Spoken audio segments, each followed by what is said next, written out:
My teenager posted my salary online to shame me, so I showed her exactly what that salary paid for. The screenshot had 47,000 views before I even woke up. My daughter Brianna had posted my pay stub to her Instagram story at 2 a.m. with a crying laughing emoji and the caption, "No wonder we're poor. This is what my mom makes working 50 hours a week. Embarrassing." The image showed my name, my hourly wage of $18.75, and my gross pay of $1,847.23 for 2 weeks of work at Riverside Medical Center, where I'd been a certified nursing assistant for 11 years. Her 2,300 followers had seen it. Her friends had screenshotted it. Someone had reposted it to a local gossip account with the comment, "Imagine working that hard for that little." By 8 a.m., my phone was blowing up with notifications from coworkers asking if I was okay. My supervisor Nadine called me into her office before my shift even started, her face tight with concern and something else I couldn't quite identify. She closed the door behind me and pulled up her own phone, showing me the screenshot that was now circulating among hospital staff. I sat in that office chair feeling my chest compress as I scrolled through the comments. Some people were defending me, saying CNAs were underpaid and overworked, but others were laughing, calling me a loser who should have gone to college, asking why anyone would stay at the same dead-end job for over a decade. Nadine told me the hospital's HR department was already aware, and they were trying to figure out if this violated any policies, since it showed my full legal name and the facility's information. I couldn't speak. I just stared at my own salary on that screen, the number I'd always felt ashamed of now broadcast to thousands of strangers. Nadine asked if I needed to go home, but I shook my head because I couldn't afford to miss a shift. Every hour counted. Every hour had always counted. I walked onto the floor at 7:32 a.m. with my badge clipped to my scrubs, and my heart sitting somewhere between my ribs and my throat. Mrs. Delgado in room 304 needed to be turned and cleaned. Mr. Pham in 308 was calling for pain medication again. Life in the hospital didn't stop because my 16-year-old daughter had decided to humiliate me online. I changed adult diapers and monitored vital signs and helped patients walk to the bathroom while my phone kept buzzing in my pocket with every new comment and share. By my lunch break, the post had been taken down from Brianna's account, but the damage was already done.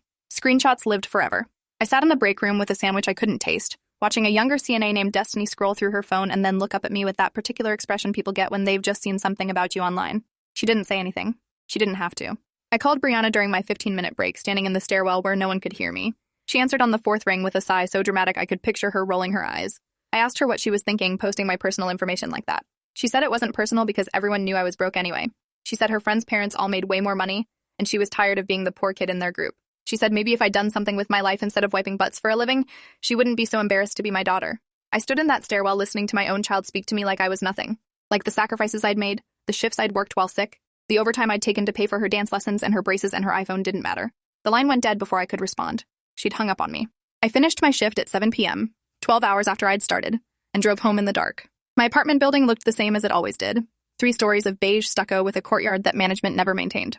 I climbed the stairs to Unit 214 and let myself in to find Brianna on the couch watching TikTok with her earbuds in, completely unbothered by the destruction she'd caused that day.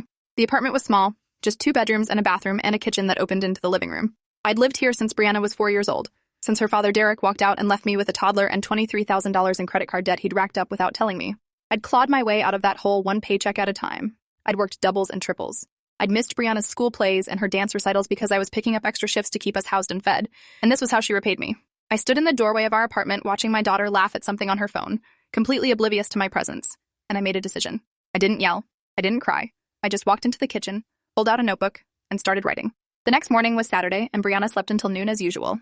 I was up at 6 a.m. because my body didn't know how to sleep in anymore after 11 years of early shifts. I sat at the kitchen table with my notebook and a calculator, working through numbers I'd never shared with her. When she finally emerged from her room around 12:30, hair tangled and phone already in hand, she found me waiting. The kitchen table was covered in papers, bank statements, bills, receipts from the past 3 months. She looked at the mess and asked what was going on, her voice carrying that edge of teenage annoyance that had become her default setting. I told her to sit down. She rolled her eyes and said she was meeting Jade at the mall in an hour. I told her to sit down again, and something in my voice must have changed because she actually listened. She dropped into the chair across from me, still clutching her phone, and waited with obvious impatience for whatever lecture she assumed was coming. But I didn't lecture her. I slid the first paper across the table instead. "This is our rent," I said.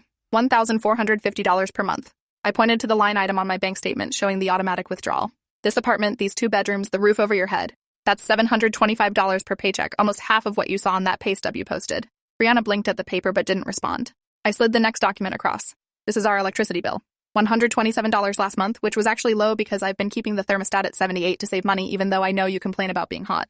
This is the internet bill. $65 per month, which you need for your homework but also for all the streaming you do. This is my car payment. $287 per month for the Nissan that gets you to school and dance in your friends' houses. This is the car insurance, $156 per month, which went up after I added you as a driver. This is the gas I put in that car, about $200 per month depending on prices. Are you following me so far?" Brianna's expression had shifted from annoyance to something harder to read. She set her phone face down on the table, which was unusual enough that I noticed. I kept going. "This is the grocery bill," I said, sliding over receipts from the past month. $487 total in April. That includes the almond milk you like, even though regular milk is half the price. The organic chicken because you decided you don't eat conventional meat anymore. The protein bars you take to school. The energy drinks I told you not to buy but you put in the cart anyway. This is my phone bill, $145 per month for both of our lines, including your unlimited data plan that you said you'd die without. This is your dance studio tuition, $175 per month for the competition team that you begged me to let you join. This is the cost of your last competition, which included the registration fee, the costume, the hotel room since it was 2 hours away, and the meals we ate. $463 for one weekend. Brianna's face had gone pale. She was staring at the receipts like she'd never seen them before, which she probably hadn't because I'd always shielded her from the financial reality of our lives. I kept pulling papers from the pile. Health insurance, car maintenance, the co-pays for her therapy sessions that I'd started taking her to last year when she was struggling with anxiety, the prescription costs for her medication, the dentist, the eye doctor, the new glasses she needed in January. I added it all up for her. Every month, our basic expenses totaled approximately $3,800. My take-home pay after taxes and deductions was around $2,800 per month. Brianna stared at me and asked how we weren't homeless. I explained that I picked up overtime whenever I could, sometimes working 60 hours a week instead of 40. I explained that I hadn't bought myself new clothes in 2 years, that I cut my own hair, that I made my own coffee instead of buying it, that I packed my lunch every single day while my coworkers ordered delivery.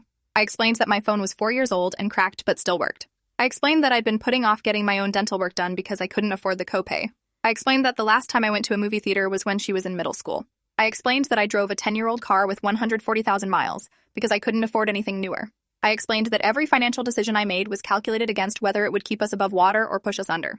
And then I asked her a question. I asked her where she thought the money came from for everything she enjoyed.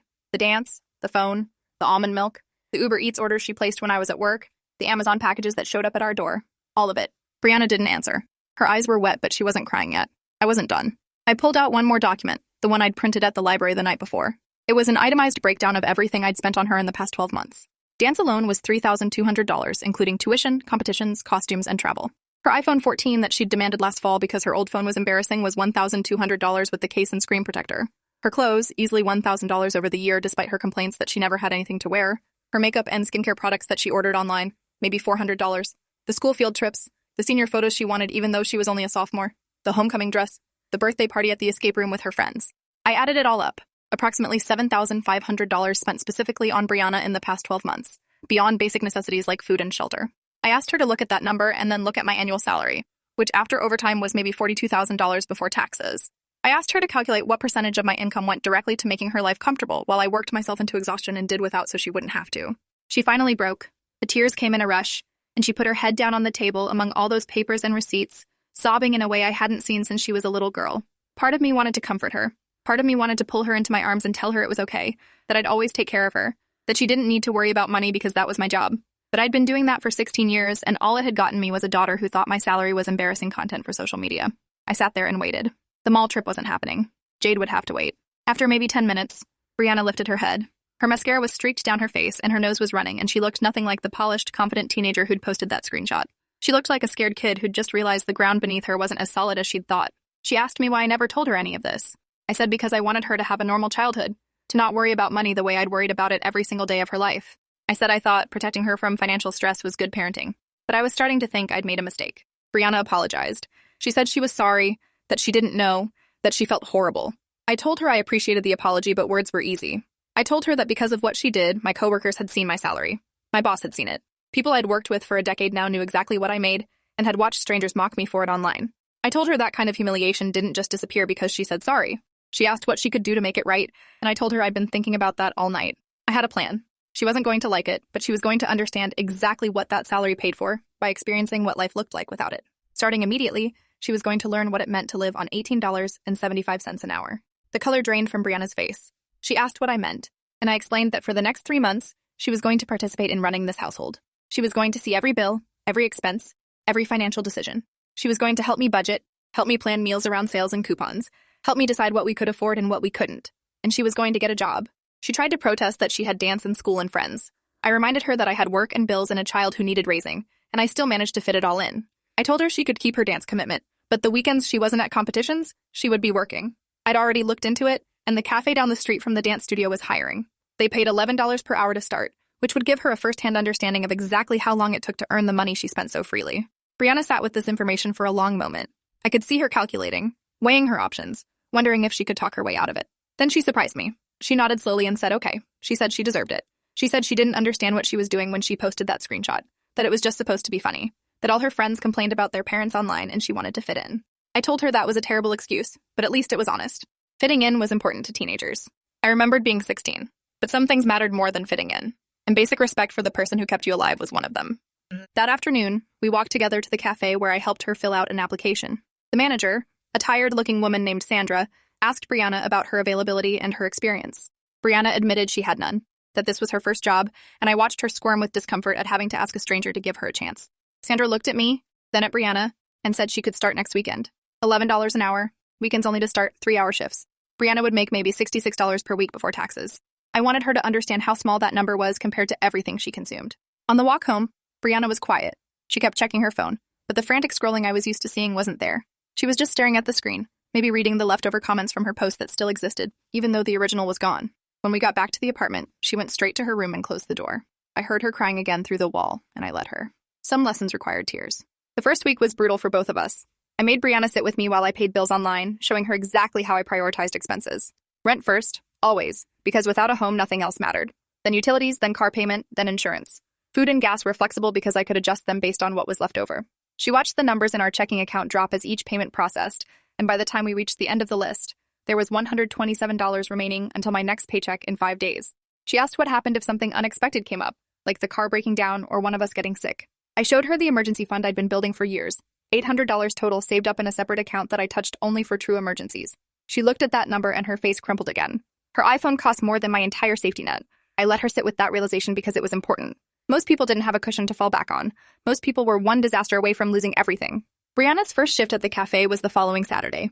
She came home after 3 hours with sore feet and a headache and $33 before taxes. She'd made lattes and cleaned tables and smiled at customers who were sometimes rude to her because service workers were invisible to certain kinds of people. She dropped onto the couch still wearing her apron, and I asked her how it went. She said it was hard. She said she'd never realized how demanding customers could be, how much energy it took to stay pleasant when someone was complaining that their coffee wasn't hot enough or their muffin was the wrong size. She said one woman had left a mess at her table and 0 tip, and Brianna had to clean it up while the woman laughed with her friends on the way out. I told her welcome to my world, times 100, because at least the cafe customers could walk and talk and feed themselves. The patients I cared for were often confused, sometimes combative, frequently in pain. I'd been hit, kicked, scratched, and screamed at. I'd held the hands of people taking their last breaths while their families wept in the hallway, and I did it all for $18.75 an hour. Brianna looked at me differently after that first shift. Something had shifted behind her eyes. 2 weeks into the experiment, Brianna asked if she could invite Jade over. I said yes, but I warned her that things would be different than usual. We weren't ordering pizza or doing Uber Eats.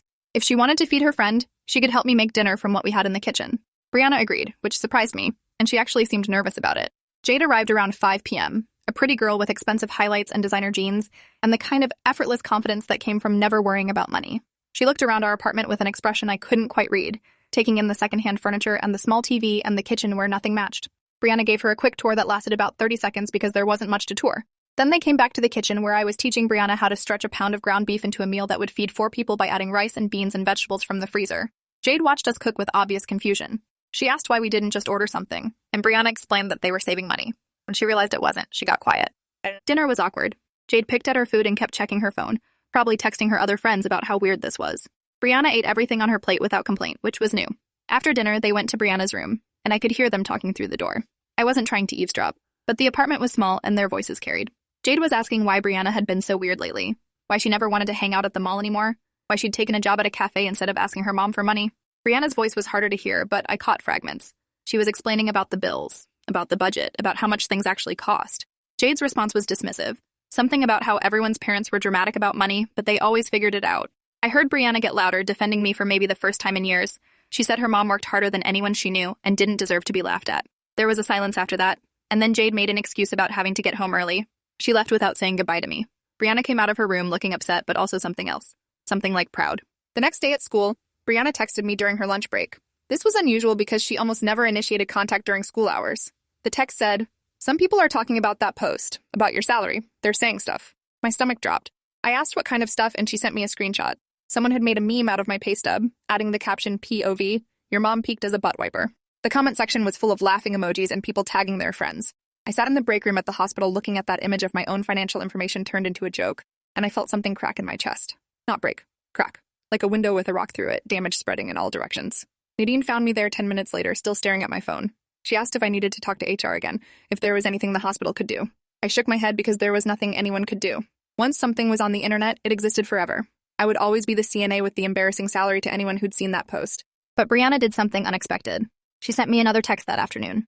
I handled it. I didn't know what that meant until I got home and she showed me her phone. She'd posted her own video response to the meme, standing in her room with no makeup and messy hair, looking directly into the camera. In the video, she explained that she was the one who'd originally posted that pay stub, and it was the worst thing she'd ever done. She talked about what she'd learned over the past 2 weeks about her mom's actual financial reality. She talked about how CNAs were essential workers who kept hospitals running while being chronically underpaid. She talked about the patients her mom cared for, the shifts she worked, the sacrifices she made. She said her mom wasn't embarrassing. She said her mom was a hero.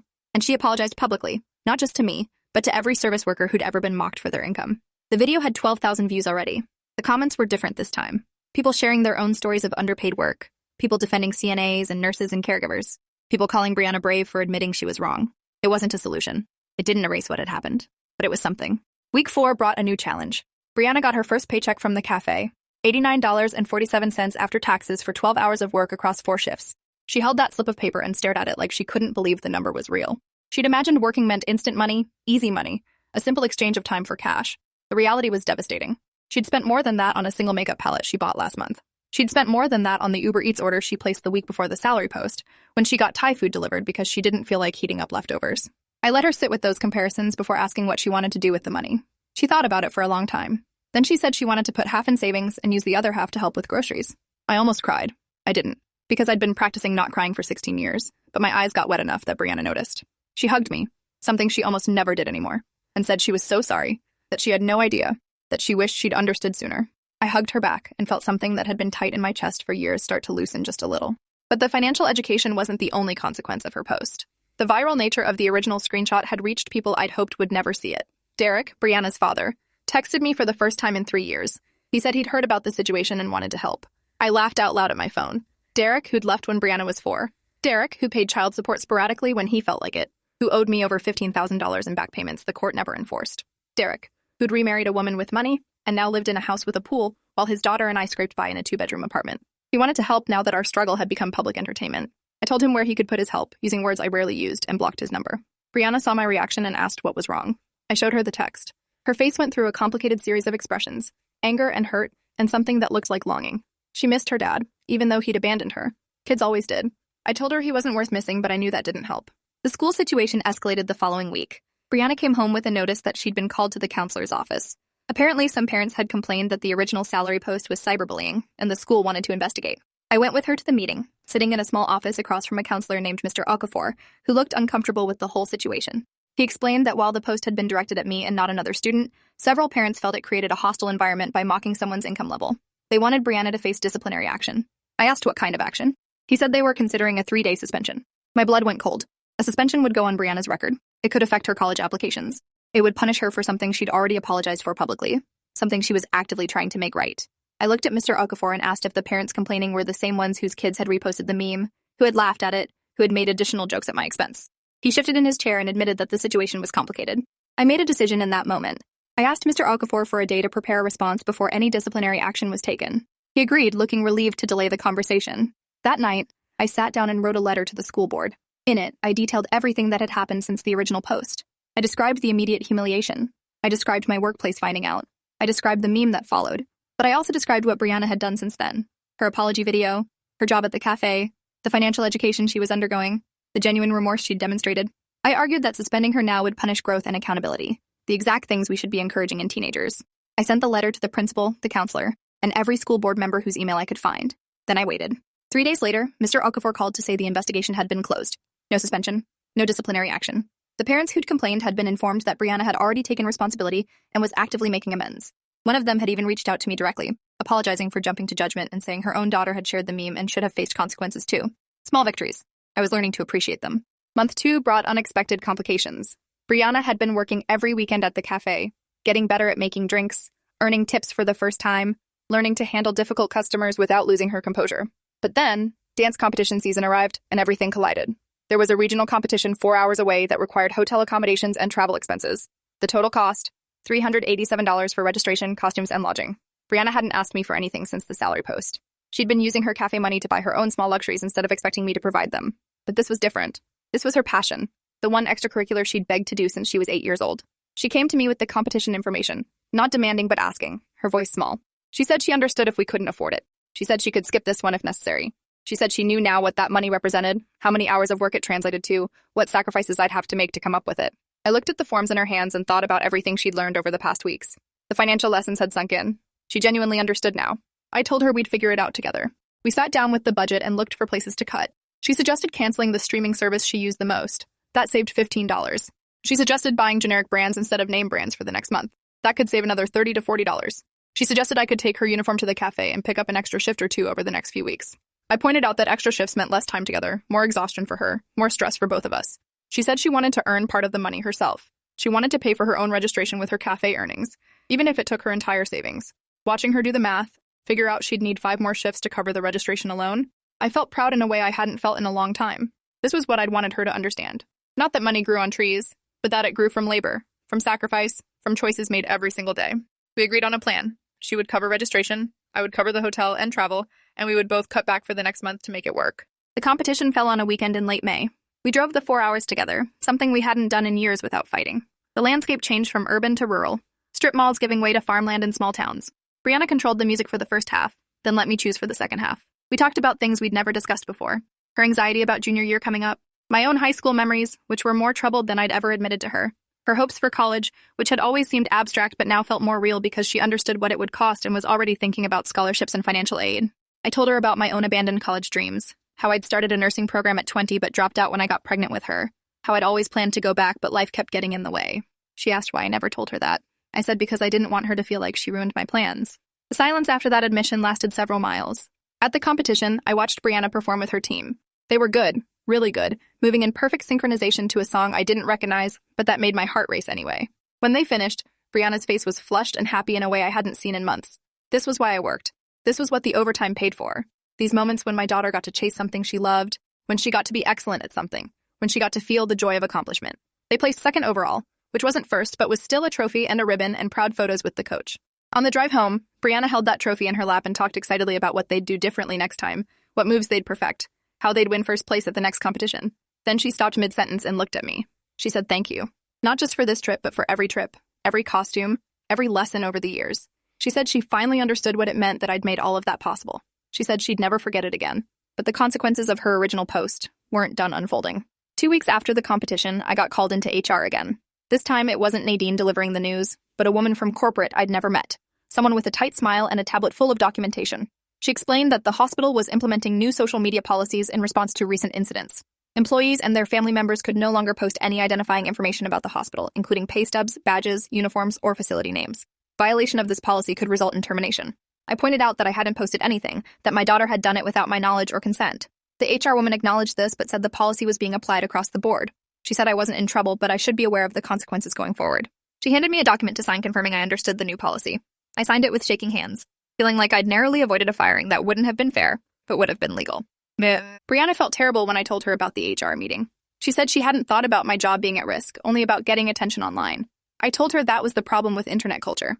Everything felt consequence-free because you were sitting in your bedroom pressing buttons on a phone, but real people lived on the other end of those posts. Real lives that could be destroyed by a joke that stopped being funny.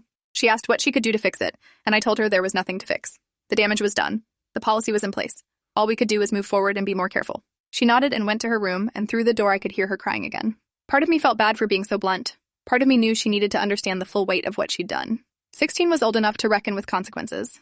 The summer arrived, and with it a change in Brianna that I almost didn't recognize. She'd been promoted to shift leader at the cafe, making $12.50 an hour now instead of $11. She worked 20 hours a week and saved more than she spent. She'd taken over grocery shopping duties, comparing prices and using coupons I'd taught her to find online. When her friends wanted to go to an expensive concert, she calculated the cost and decided it wasn't worth it, choosing instead to have them over for a movie night at the apartment. Jade had stopped coming around entirely. Brianna said they'd grown apart, that Jade didn't understand her anymore, that talking to someone who'd never worked a day in their life felt frustrating. New friendships formed with coworkers from the cafe, kids who understood what it meant to earn your own money, who didn't mock anyone for what their parents did. The shift was subtle but profound. My daughter was becoming someone different, someone more aware, someone kinder. But the past has a way of catching up. In July, Derek showed up at our apartment unannounced. He'd tracked down our address somehow, probably through Brianna's school records he technically still had access to. I came home from a shift to find him sitting on our building's front steps, looking older than I remembered, grayer and thicker around the middle. He stood when he saw me and started talking immediately, not even letting me get my keys out. He said he wanted to reconnect with Brianna. He said he'd seen her video online, the one where she apologized, and it made him think about what kind of father he'd been. He said his marriage had ended and he was reassessing his priorities. He said he wanted to make things right. I stood there in my scrubs, exhausted from a 12-hour shift, and laughed in his face. I asked where this desire to make things right had been for the past 12 years. I asked about the $15,000 in back child support he'd never paid. I asked about the birthdays he'd missed, the holidays he'd forgotten, the dance recitals he'd promised to attend, and then flaked on. He had excuses for everything. Work stress, his ex-wife controlling him, depression, distance. None of it mattered. Brianna heard us talking from her bedroom window. She came downstairs and stood beside me, looking at her father with an expression I couldn't decode. Derek lit up when he saw her, moving toward her with his arms open for a hug. She stepped back and crossed her arms. She asked him why he was here. He gave the same speech he'd given me, about reconnecting, about making things right. She listened silently, then asked one question. Did he know how much dance competitions cost? He blinked, confused by the non sequitur. She told him. She listed the registration fees, the costumes, the travel, the hotels. She said her mom had paid for all of it every year on $18.75 an hour. She said she'd posted that salary online to mock it, and she'd been wrong because that salary had given her everything, while his much larger income had given her nothing. Derek's face went through confusion, then embarrassment, then anger. He said he hadn't come here to be attacked. Brianna said she hadn't asked him to come at all. He left without another word, and we watched him go together. She reached for my hand as his car pulled away, and I squeezed it tight. August brought the anniversary of the original post. I didn't realize it consciously, but my body remembered, waking me at 2 a.m. with a racing heart. I got up and walked to the kitchen for water, and found Brianna already there, sitting at the table in the dark. She looked up when I came in and said she couldn't sleep either. We sat together in silence for a while, two people who'd been through something hard together and come out different on the other side. She asked if I'd forgiven her. I thought about it carefully before answering. I said forgiveness was complicated. I said I understood now that she'd been young and thoughtless, not malicious. I said I'd watched her grow more in the past 4 months than in the previous 4 years. I said I was proud of who she was becoming. But I also said that some hurts didn't fully heal, that I would always remember the humiliation of seeing my salary mocked by thousands of strangers, that the scar tissue would always be there even if the wound had closed. She nodded like she understood. She said she didn't expect me to fully forgive her. She just wanted me to know she'd never stop being sorry. The new school year started with junior year, and Brianna approached it differently than she'd approached anything before. She signed up for an AP economics class because she wanted to understand money better. She joined the school's financial literacy club because she wanted to help other kids avoid her mistakes. She kept her job at the cafe even though it meant less free time, and she managed her schedule with a maturity that impressed even her teachers. Mr. Okafor, the counselor who'd almost suspended her, stopped me one day at a school event. He said Brianna had transformed into one of the most responsible students he'd seen. He said whatever I'd done, it had worked. I didn't tell him the whole story, just said she'd learned some hard lessons. He nodded like he understood, even though he couldn't possibly understand all of it. No one could who hadn't lived through those months of embarrassment and growth and painful conversations. Brianna's video about my salary continued to circulate, finding new audiences as the school year progressed. Other teenagers reached out to her, saying they'd done similar things, mocked their parents online for cheap laughs. She started responding to them, sharing what she'd learned, encouraging them to apologize and do better. Without meaning to, she became a kind of advocate for treating parents with respect, for understanding the financial realities that adults navigated invisibly. A local podcast invited her to speak about her experience, and I drove her to the studio to record the episode. I sat in the waiting room listening through the window as she told her story with a self-awareness that made my chest tight. She didn't make excuses. She owned what she'd done. She explained the consequences and the lessons. When the host asked if she had any regrets beyond the obvious ones, she said she wished she'd learned sooner. She said she wished every teenager could work a minimum wage job for a month before they were allowed on social media. The host laughed, but Brianna was serious. The podcast episode went moderately viral, reaching people far beyond our small city. I got messages from other parents sharing similar stories, teenagers who'd humiliated them online and then been horrified by the aftermath. Some of them asked what I'd done to turn things around, and I told them about the budgeting sessions, the job requirement, the brutal honesty about our financial situation. Not everyone agreed with my approach. Some said I was too harsh, that teenagers didn't need to understand adult problems, that I'd parentified my child by making her worry about bills. I disagreed but didn't argue. Every family was different. Every kid needed different lessons. Brianna had needed to see the reality of our lives to understand her role in them. That might not be true for every teenager, but it had been true for her. The proof was in how much she'd changed. The holidays that year felt different from any I remembered. Brianna insisted on helping with Thanksgiving dinner, researching recipes that used affordable ingredients, planning a menu that would stretch across multiple meals. She invited her cafe friends over since many of them didn't have big family gatherings to attend. The apartment was full in a way it hadn't been in years. Young people laughing and eating and playing card games in the living room. I watched from the kitchen doorway, this life I'd built on $18.75 an hour, and felt something close to peace. The money would never be enough. The struggle would never fully end. But we had what mattered: each other, community, a shared understanding of what it took to survive. Brianna caught me watching and smiled in a way that reached her eyes. She came over and hugged me in front of everyone, whispering that she loved me. I whispered it back, holding her tight against the world. Winter brought college preparation and the inevitable conversations about cost. Brianna had realistic expectations now, knowing exactly what I could contribute and what she'd need to cover through loans, scholarships, and work study. We researched schools together, ruling out the expensive private universities she'd once dreamed about, focusing instead on state schools with strong programs and reasonable tuition. She applied for every scholarship she could find, writing essays about financial literacy, about learning from mistakes, about understanding the value of labor. Her grades were strong. Her extracurriculars were solid. Her story, painful as it was, had become a strength. She turned 16 years of ignorance and 4 months of brutal awakening into compelling personal statements that admissions officers couldn't ignore. The acceptance letters came in March. 4 schools wanted her. 2 offered partial scholarships. 1, a state university with a good business program, offered enough aid that she could graduate with minimal debt if she worked part-time and lived frugally. We cried together when we read that letter, sitting at the same kitchen table where I'd first shown her the reality of our finances. She kept touching the paper like she couldn't believe it was real, this future that had opened up because she'd learned to see beyond herself. I thought about all the hours I'd worked, all the meals I'd skipped, all the new clothes I hadn't bought. It added up to this moment, this letter, this daughter who would go further than I ever had. The salary she'd mocked had built a foundation for her to stand on. 6 months after the original post that destroyed and then rebuilt our relationship, Brianna gave a speech at her school's financial literacy fair. I sat in the audience with other parents, many of whom I recognized from the PTA meetings I'd attended for years. Some of them had seen the original salary post. Some had probably laughed at it. Now they were watching my daughter explain the difference between needs and wants, between gross and net income, between building credit and destroying it. She used our story as a case study, anonymizing details but making the lessons clear. Teenagers needed to understand that their parents' labor translated directly into their comfort. Mockery had real consequences. Gratitude wasn't optional. When she finished, the applause was genuine. Parents came up to me afterwards saying they wished their kids had half the maturity Brianna had developed. I wanted to tell them that maturity came from pain, from mistakes, from hitting bottom and choosing to climb back up. But I just smiled and said thank you. The day before Brianna left for college, we sat together in the living room of our small apartment. She'd packed everything she owned into boxes that waited by the door. The Nissan was loaded with her bedding and clothes and the mini fridge we'd bought at a thrift store. We weren't fighting. We weren't crying. We were just sitting, mother and daughter, in the home where she'd grown up despite everything working against us. She asked if I remembered what I'd said that first day, when I'd shown her all the bills. I said I remembered every word.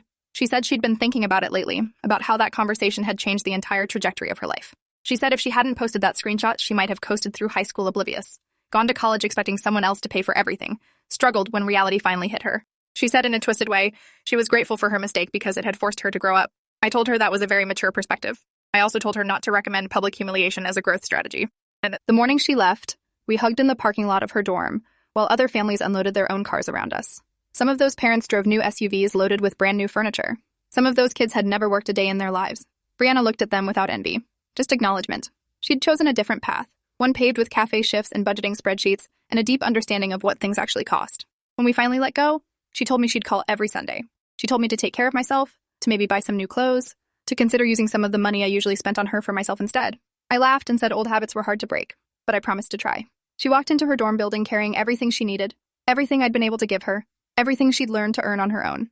I drove home alone in the Nissan with 140,000 miles, past the hospital where I'd work my next shift in 2 days, past the cafe where Brianna had become someone new, past all the ordinary places where our extraordinary year had unfolded.